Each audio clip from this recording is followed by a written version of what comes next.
Steps Foundation now. Ben Barnicoat, the O-plating for Roy Johnson.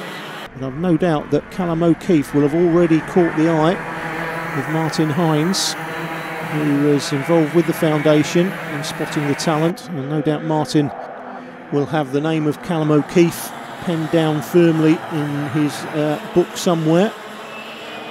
Ben Barnicoat loses a spot to George Russell through the Stratford hairpin. Callum O'Keefe, as we saw earlier in the interview, very articulate young man, and the Racing Steps Foundation are keen not only to support the drivers in the racing, but educationally as well, including things like media training. It's very important that drivers can speak well, be clearly understood, and be interviewed for television and the press. Very important as you move up through the formulas. The experience that the drivers get, even at this level, as they're interviewed on the podium and for feature interviews before the races start. Very important in that sort of development. Yes, you need to be quick. Yes, you need to win races. But you also need to represent your sponsor, in this case the Racing Steps Foundation, as well as you possibly can, both on and off the track. Another aspect is how you deal with adversity.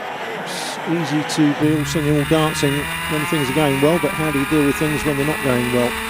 Talking about things not going well for Roy Johnson, who's just lost the place to George Russell. Russell's up to 4th, Johnson now back down to 5th place. Later in the race, through turn 1, turn 2 is Cafe Corner. It's still Graham applying the pressure to O'Keefe. O'Keefe was under pressure at round 1 in the televised final from Roy Johnson, and was still managed to come out on top. A little bit of contact in that race through the last lap, but didn't impact on O'Keefe's lead. Graham is the fastest man on the track at 41.40. Oh, and there's contact out of the shot of the cameras with just over a lap remaining.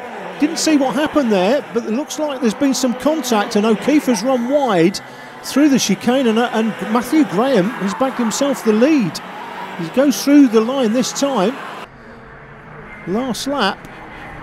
Now, we didn't catch what happened there, but clearly there has been some sort of either contact or O'Keefe has made a mistake. But either way, it's Graham up front, O'Keefe second.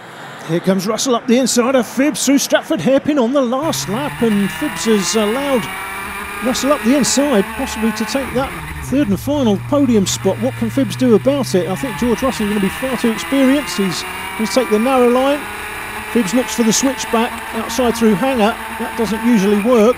Well, I can't see him in the picture. He must be on the outside. Russell will no doubt run him to the outside. Yeah, no doubt he'll have done that. It's Graham that wins. It looks like there was contact in the chicane. It doesn't look like O'Keefe is very happy. George, congratulations, 3rd place, a last lap move. Talk me through it. Well, I was planning the move from as soon as I got behind Dylon, and he just left the door open, so I just lunged down the inside of him. Callum, I really thought that you were going to win that, but not the end of the world. You've still got 2nd place, still going to take your points home this weekend, and you're still leading the championship. Yeah, it was a great weekend overall, winning the first final and coming second in the second one, leading for 14 out of the 15 minutes until the second last lap. Then went defensive, Matt got the run on me and made a bit of a mistake by going down the inside. I maybe should have slotted in, but you pay the consequences of this sort of thing. It's been a great weekend, still leading the championship. Just like to thank my sponsors, Haven Insurance and Red Strands Insurance, and also the team for a great weekend. Matthew, another last lap move. Were you waiting to see where Callum made a mistake, or was it literally potluck? Well, I knew I was a lot quicker than Callum. Coming out the hairpin down the bottom there, he was a bit slower than me out the corner. So I was thinking to myself, when I was pushing him around, I could do it here.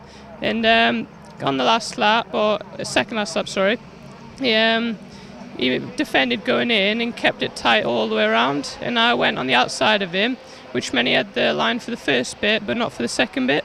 And I managed to keep around the first bit of it. And going into the second bit, he came together. And he went off, and then I had a big gap and won. When I talk about how you deal with adversity, Callum O'Keefe's interview there, a masterclass. He was very unhappy about the fact that he was bumped off the track, but maintained his composure for the interview, kept smiling, and still remembered to thank his sponsors. He takes a comfortable championship lead into the later rounds. That's it from me. Here's Sam. Well, that's it from us here at Shennington. Once again, some great racing for you to enjoy. Join us next month when we'll be at the superb Glannygores Park in North Wales. Join us then.